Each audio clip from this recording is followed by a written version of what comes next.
시간 하나님께서 우리에게 주신 말씀은 예레미야서입니다. 예레미야 34장 8절부터 22절까지의 말씀입니다. 예레미야 34장 8절에서 22절까지입니다. 한 절씩 교독하시겠습니다. 시드기야 왕이 예루살렘에 있는 모든 백성과 한 가지로 하나님 앞에서 계약을 맺고 자유를 선포한 후에 여호와께로부터 말씀이 예레미야에게 임하니라.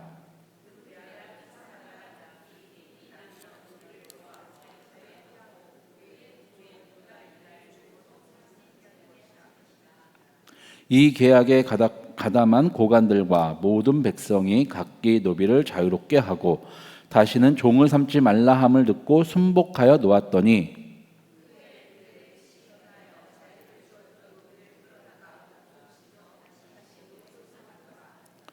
그러므로 여호와의 말씀이 여호와께로부터 예레미야에게 임하니라. 이르시되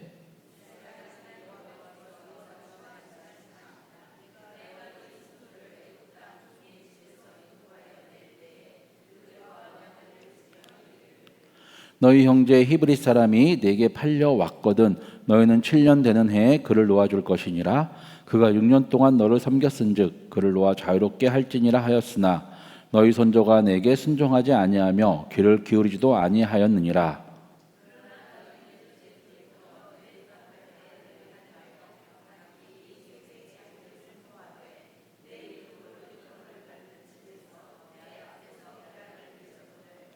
너희가 돌이켜 내 이름을 더럽히고 각기 놓아 그들의 마음대로 자유롭게 하였던 노비를 끌어다가 다시 너희에게 복종시켜 너희의 노비로 삼았도다.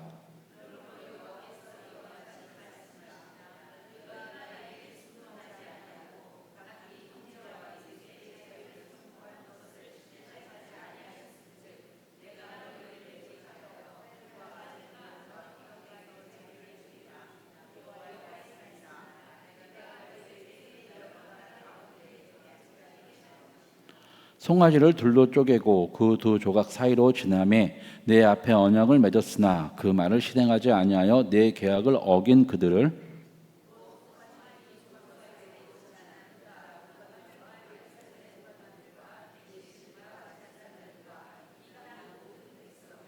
내가 그들의 원수의 손과 그들의 생명을 찾는 자의 손에 넘기리니 그들의 시체가 공중의 새와 땅의 짐승의 먹이가 될 것이며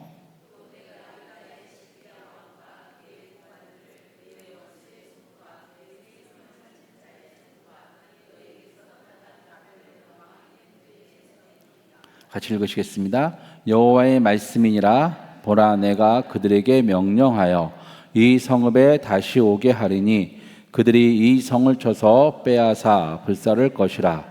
내가 유다 성읍들을 주민이 없어 처참한 황무지가 되게 하리라. 아멘. 살다 보면 이런 생각을 하게 됩니다. 우리 사람, 인간은 과연 선한 존재일까요? 악한 존재일까요? 오늘 본문을 읽으면서 딱 눈에 들어오는 사람이 한 명 있었습니다. 바로 시드기야 왕입니다. 시드기야 왕은 여호와김 왕의 형제입니다. 그러니까 여호와김 왕이 즉위를 했고요. 바벨론의 느부갓네살이 그를 폐위시키고 그의 아들 여호와긴을 왕으로 세웁니다. 근데 이 여호와긴 왕이 또 배반할 기미가 보이자 다시 쳐들어와서 3개월 만에 본인이 세운 왕을 3개월 만에 폐위시키고 그의 숙부, 그러니까 여호와김의 형제였던 그의 숙부 시드기야를 왕으로 세웁니다. 그러니까 여고냐냐라는 이름이었는데 그의 이름을 시드기야로 고쳐서 왕으로 세우고 11년 동안 예루살렘에서 유다를 다스리게 합니다. 열왕기하 25장의 말씀인데 그때 열왕기하 저자 하나님은 여호와는 그를 이렇게 얘기합니다. 그가 악하여 전의 조상 다윗의 길로 가지 않고 여호와김처럼 우상을 숭배하던 그 길을 따라 행했다고 이야기를 합니다. 그 왕이 시드기야 왕입니다. 유다의 마지막 왕으로서 악했던 왕. 근데 예레미야서를 읽어보면 이 시드기야 왕에 대한 또 다른 면모를 보게 됩니다. 그는 악한 왕으로 여호와김이나 여호와긴은 얼마나 악했냐 하면 여호와긴의 경우는 예레미야가 받은 그 말씀, 여호와의 말씀을 두루마리에 적어서 시종 바룩에게 가서 선포하라고 합니다. 예루살렘 성전에. 그래서 바룩은 그 말을 듣고 그 여호와의 말씀을 낭독을 하고 그 이야기를 들은 제사장과 고관들이 열을 받아서 그 말씀 그 두루마기 하고 바룩을 데리고 여호와긴 왕 앞으로 데리고 갑니다. 그리고 왕 앞에서 다시 읽게 하죠. 여호와기는 그 말씀을 한 장 한 장 읽을 때마다 두루마리를 잘라서 앞에 있는 화롯불에, 겨울이니까 화롯불에 태웁니다. 제사장들이나 신하들이 그러지 말라고 여호와의 말씀이라고 하더라도 여호와기는 상관없이 그것을 태웠습니다. 시드기야는 그런데 예레미야가 말씀을 선포하면, 생각해 보십시오. 예레미야 말씀은 그 바벨론에 의해서 바벨론을 항복하라는 것입니다. 예루살렘은, 유다는 지금 시드기야 왕을 중심으로 어떻게든 살아나기 위해서 발버둥을 치고 있는데, 예레미야는 우리가 망한다고 하는 것이 아니라 도리어 가서 황복해라, 바벨론에게, 느부갓네살에게 황복하면 우리가 살아날 것이다라고, 이런 세상 말로 하면 초치는 일을 하고 있습니다. 그들의 노력에 초치는 일을 하고 있죠. 그래서 제사장이나 고관들이 예레미야가 말하면 아주 열을 받아 하고 그를 죽이려고 했습니다. 근데 그를 죽이려고 할 때마다 예레미야를 살려준 사람이 바로 시드기야 왕입니다. 그가 시대 뜰에 갇혀 있을 때 그가 나를 죽을 것 같다고, 내가 뭘 잘못했길래 나를 여기다 가둬놓고 나를 죽이려고 합니까 할 때마다 그에게 먹을 것을 주고 그를 구해서 다른 곳에 가서 고관들이 모르게 보호했던 자, 비록 감옥이었지만 다른 곳에 수감시킴으로써 생명을 구해줬던 자가 시드기야 왕입니다. 뿐만 아니라 개인적으로 예레미야를 불러서 여호와의 말씀이 무엇인지 나에게 솔직하게 이야기하라, 단 한마디의 거짓말도 없고 가하지도 않고 감하지도 않고 솔직하게 나에게 이야기하라 물어봤던 왕이 시드기야입니다. 그리고 왕이여, 당신이 바벨론 느부갓네살 왕에게 항복하고 그에게 잡혀가야지만 당신이 삽니다라는 그런 예언을 들었을 때 화를 내지 않고 도리어 차분하게 이 이야기를 나 외에는 어느 누구에게도 하지 마라, 심지어는 누가 와서 물어보거든 이 이야기를 하지 말고 다른 이야기를 하라, 왕이 나에게 지금 사정이 어떤지, 내 사정이 어떤지 물어봤다라고 그렇게 대답하라고 하면서 예레미야를 보호하고 그에게 아무런 해를 가하지 않았던 왕이 시드기야 왕입니다. 오늘도 시드기야 왕은 지금까지 단 한 번도 없었던 자신들의 동족 히브리 노예들을 자신뿐만 아니라 자신 주위에 있는 그 귀족들에게 불러와 그들에게 맹세시킵니다. 우리가 우리의 동족, 우리 히브리인 노예가 있다면 이제 풀어줘 자유롭게 하자. 여러분, 이걸 희년이라고 부르는데 이 희년의 정신은 유대의 예루살렘 이스라엘의 역사 중, 그리고 유대 왕국과 북이스라엘 왕국 역사 중 처음 있었던 일입니다. 그것도 왕이 나서서 왕의 강권으로 그의 신하들에게 하나님 앞에서 언약을 맺고 이대로 하자라고 해서 풀어주었던 처음 있었던 일입니다. 그런데 문제는 시드기야 왕이 이렇게 하였는데 그 밑에 고관들이 행태입니다. 그들은 처음에 왕 앞에서 왕의 말대로 따랐습니다. 그런데 후에 시간이 지나면 어떡합니까? 다시 자신들이 풀어줬던 그 동족을 잡아다가 또 노예로 만듭니다. 저는 여기에서 시드기야가 왜 이렇게 가만히 있었을까라는 고민을 하게 됩니다. 그는 처음에 자기가 나서서 강권으로 그 귀족들을 순복시켰습니다. 그런데 그들이 바뀐 것에 대해서 어떠한 말도 성경에서는 시드기야는 어떻게 했다, 시드기야가 하나님 앞에서 회개했다, 용서를 구했다, 아니면은 뭐 했다라는 말이 없습니다. 시드기야는 비록 왕이었지만 그의 정통성은 없습니다. 그는 느부갓네살이 세운 왕입니다. 뿐만 아니라 그를 지켜주는 왕족도 없습니다. 여호와김 때 여호와김과 그의 아들 여호와긴 왕 때 느부갓네살이 예루살렘을 쳐들어와 다 성을 무너뜨리고 거기에서 왕족들과 귀족들, 왕을 보호해주고 지지해줄 귀족들을 다 포로로 잡아갔습니다.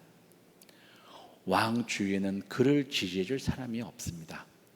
그래서 귀족들이 시드기야 왕을 우습게 여겼고, 시드기야 왕도 38장에 가면 38장 5절과 19절에 보면 그들은 귀족들이 무서워, 귀족들의 힘이 거기에 두려워 예레미야를 풀어주지도 못했고, 예레미야를 해칠 수 있는 사람들 때문에 그에게 어떠한 말도 하지 말라고 이렇게 조언해 줄 수밖에 없었던 사람입니다. 그리고 또 다른 한 사람이 있습니다. 바로 숨어있는, 숨겨진 주인공 예레미야입니다. 방금 전에 말씀드렸지만 예레미야는 시드기야 왕과 유다의 고관들, 귀족들이 하는 노력에 초를 치는 사람이었습니다. 우리가 어떻게 하면 살 수 있을까?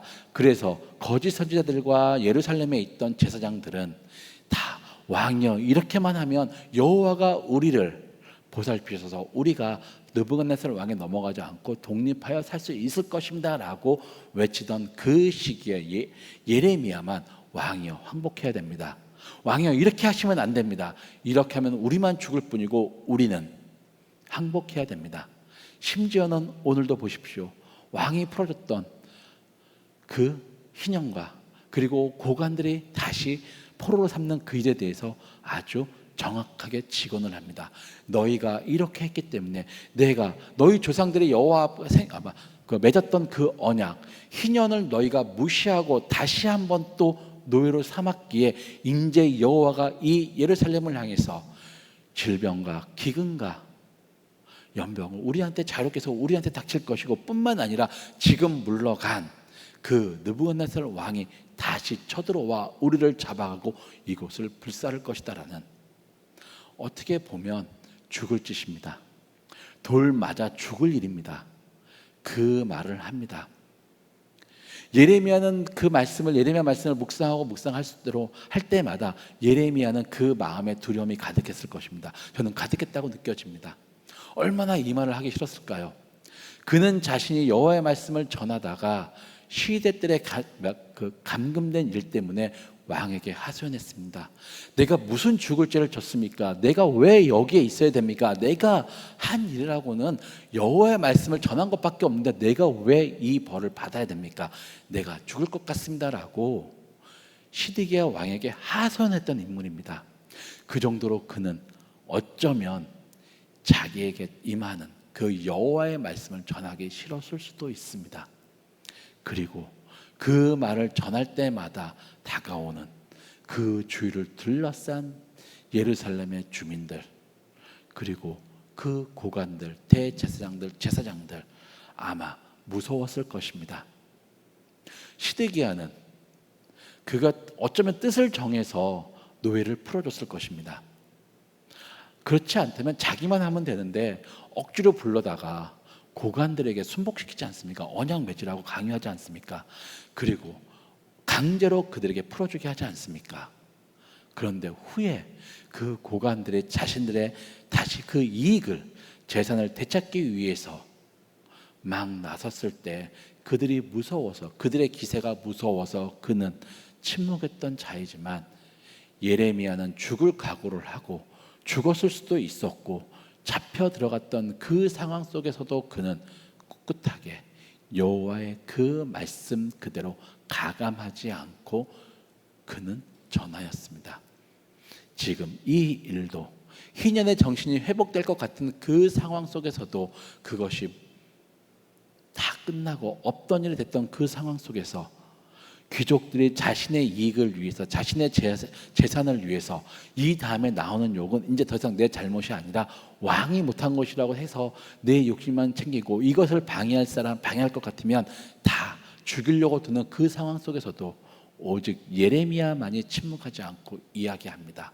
그리고 그 전과 똑같이 그들에게 임할 하나님의 형벌에 대해서 이야기합니다. 그리고 너희가 이렇게 하지 않음으로써 결국 이 예루살렘도 똑같이 망할 것이다. 이제 물러갔던 그 느부갓네살 왕이 다시 돌아와서 우리를 잡아갈 것이고 이곳을 불사를 것이다. 그러니 너희가 똑똑히 들어라. 이것이 하나님의 뜻이다라고 말을 합니다. 저는 오늘 본문을 읽으면서 시드기야 왕을 묵상하면서 그가 선인일까 악인일까 고민을 하다가 이것이 잘못된 것을 깨달았습니다. 그는 악인이 맞습니다. 여호와의 말씀을 따르지 않은 악인, 우리 하나님 앞에서의 선인과 악인, 구원 의인과 죄인의 기준은 여호와의 말씀을 어떤 상황 속에서도 따르는 자가 하나님의 뜻에 따르는 의인이며, 그것을 내 자신의 안이나 만족이나 이익을 위해서 따르지 않는 자가 악인입니다. 오늘 말씀은 예레미야와 시드기야를 보여주며, 사람의 눈에 선한 것을 하는 것처럼 보이는 사람일지라도 여호와의 말씀을 따르지 않으면 열왕기하 25장의 말씀처럼 그는 그 악한 길을 따르는 자입니다. 성도님들, 여기 모인 성도님들, 잊지 마십시오. 지금 우리에게 중요한 건 우리 주변의 상황이 우리에게 어떻게 다가와서 우리를 위협하느냐, 협박하느냐, 우리를 압박하느냐가 중요한 것이 아닙니다. 지금 우리에게 중요한 것은 우리를 둘러싼 상황이 어떤 상황일지라도 그것에 대해서 우리에게 계속 우리를 유혹하며 미혹하며 우리를 넘어뜨리려고 하는 속삭임이 있을지라도 그것을 단호하게 끊어버리고 여호와의 말씀을 따라 사는 것입니다. 특히 요즘 시대는 더 그래야 합니다.